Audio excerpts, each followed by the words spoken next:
Bonsoir, comme d'habitude, on a l'apéro chiffre offert par l'ASPI et comme d'habitude, on va aller voir à la Banque nationale combien d'entreprises sont inscrites à la Banque nationale avec un numéro BCE.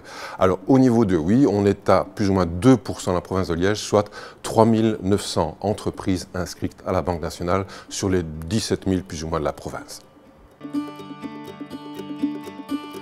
On en a déjà parlé ensemble, il y a un projet qui s'appelle l'EODICA qui mesure le poids territorial de l'activité des entreprises, mais pour pouvoir calculer ce poids, on a besoin des comptes annuels d'entreprises et on a besoin d'être certain que ces entreprises ont au moins 1 000 € d'actifs. Alors sur les 3 900 et quelques entreprises que compte la commune de Huy, il y en a 610 dont on peut avec précision regarder les chiffres et calculer l'impact territorial de l'activité. La question est maintenant de savoir comment on mesure ce poids territorial. On va regarder principalement toute une série de chiffres dans 3 familles, rangés dans 3 familles, c'est-à-dire d'un côté l'apport territorial, la valeur ajoutée territoriale de l'activité de l'entreprise. Ensuite, on va regarder si elle a les moyens financiers, économiques d'assurer sa pérennité dans le temps, donc. Et enfin, on va regarder si sa croissance, lorsqu'il y a croissance, est maîtrisée. Alors, dans le cas des 610 entreprises que nous suivons sur la commune de Huy, on peut dire qu'une entreprise sur 5 est structurante. Qu'est-ce que ça veut dire? C'est que notre indicateur est calculé sur une échelle de 8 et les entreprises qui, de 1 à 4, ont un indicateur qui vaut 1 à 4, sont des entreprises structurantes. 1 sur 5 sur la commune de Huy.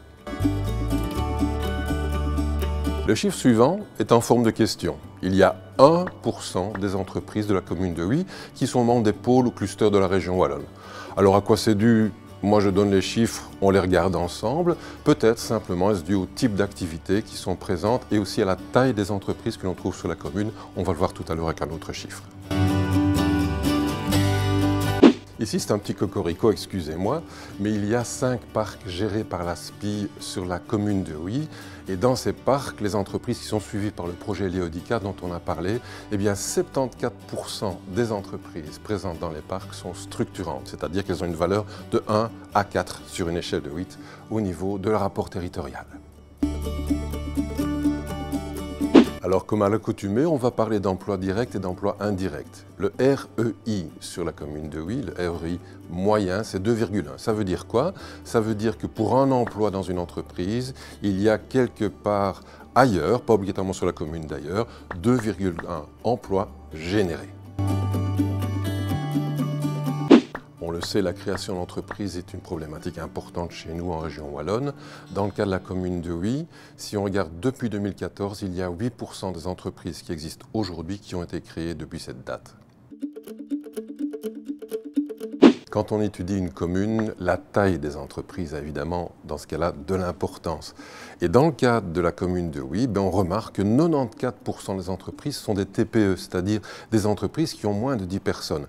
Ça influe évidemment sur le comportement général des entreprises sur la commune et ça répond peut-être à certaines des questions qu'on s'est posées jusqu'ici. La question est sur toutes les lèvres. Pourquoi ont-ils tourné cette séquence sur la commune de Huy dans le bâtiment du génie civil récemment restauré par l'ASPI sur le site du Val-Benoît? Bien, ce n'est pas un hasard. En fait, toutes les salles de réunion du bâtiment portent le nom d'un pont remarquable. Et dans ce cas-ci, c'est le pont de Bénahin qui est à l'honneur pour cette salle de réunion qui est juste derrière moi. Alors, qu'est-ce que ça veut dire? Ça veut dire que les ingénieurs sont bien présents également sur la commune de Huy. Preuve en est notre dernier chiffre, 1760, c'est la date de l'invention du patin à roulettes par Jean-Joseph Merlin, un hutois.